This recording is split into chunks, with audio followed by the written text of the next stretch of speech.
पूर्ण गाव गेलं का? मग आता तुम्ही इथं जे आले ती जागा तुमची आहे का? सरकारने दिली. मग नाशिकचे काही लोक तिकडे डोंगरावर गेले होते, तिकडे गेले तिकडे पण त्यांना देऊन आले. कसं आहे, येऊ नये अशी वेळ आपल्यावर आली आहे. अशी परिस्थिती कोणावर येऊ नये. आपल्या घरातून बाहेर जा, आपलं घर सोडा लागा, आपलं सगळं घर वाहून जावं अशी वेळ कोणावर येऊ नये. त्या देवाची करणी त्याला काय त्याला इलाज नाही. आणि सगळे असे म्हातारे कोतारे माणसं आहेत. सगळ्यावर अशी परिस्थिती, तुम्ही तिथून कसे आलात ते पाहूनच आम्हाला थोडंसं हे व्हायला की एवढे तिथून वाचून कसे आलात, कारण रात्री झालं होतं सगळं.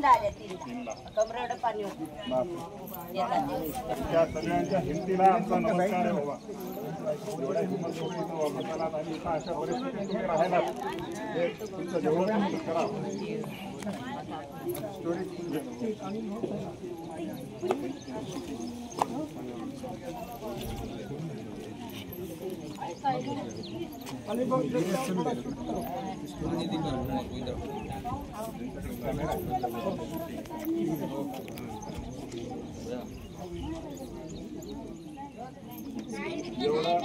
या इकडे या मावशी, इकडे बसा.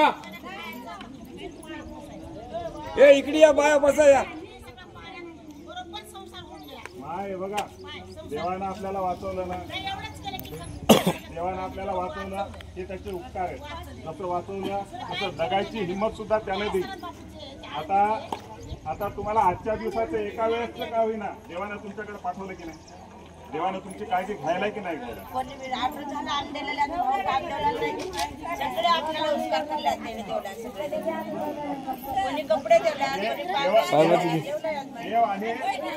साहेब होते उपस्थितीला आपल्या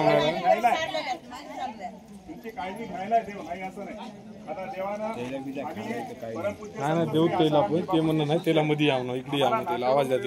कोणतं गावचं माणूस फुलावरला या, इकडे या, इकडे या, फुलावरला या, इकडे या, मध्ये या, मध्ये या या इथं मध्ये या. आम्ही काय नांदेडून सामान आणले, हे पुणे सरकारने वगैरे दिलेलं नाही. या या समजा या इकडे. आसारामजी बापू यांचं नाव ऐकलं असेल. या या, त्या मागे सगळी दुनिया लागली बदनाम करायला.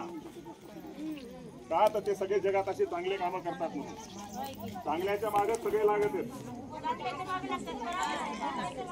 आता बापूंचे आशे उपद्व्याप असले असते ते तुम्हाला मदत करायला आले असते का?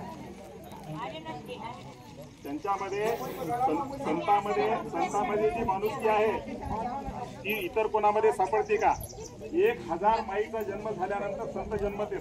एका माईचे हृदय जमा झाले तर एक संत तयार होते. असे संत आहेत आमच्या सरंजी बापू. तर त्यांच्या मागे दुनिया लागली. बघा त्यांची सगळीकडे मदत पाहिली की नाही आपण? इथंच नाही, जिथं जिथं बापूंचे आमचे आश्रम आहेत आणि जिथं जिथं आपत्ती येते तिथं तिथं ही सोय आपोआप पोहोचते.